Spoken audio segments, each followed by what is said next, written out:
কি করো? গাছ ধরতেছ? এটা কি গাছ? লাউ গাছ। ও, এটা কিন্তু বিভিন্ন ধরনের গাছ আছে। ওই যে লেবু গাছ, ওই যে পেঁপে। হ্যাঁ দেখো তো, ধরো তো। এটা এটা কি গাছ? লেবু গাছ।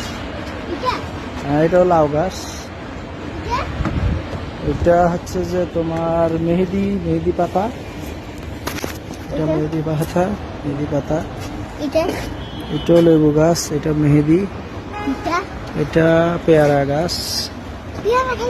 হ্যাঁ, পেয়ারা পছন্দ। এটা মরিচ গাছ। এটা ধনে পাতা। এটা ধনে পাতা, ধনে পাতা। তুমি কি ছাদে ঘুরতে আসছো? বলো, আমি ছাদে ঘুরতে আসছি। হাই, এদিকে তাকাও। এটা এটা পেঁপে গাছ। বলো, আমি ছাদে ঘুরতে আসছি। হাই। এটাও পেঁপে গাছ। ওইটা পেঁপে গাছ। পেঁপে গাছ। এটা লেবু। বলো হাই, আমি ছাদে ঘুরতে আসছি।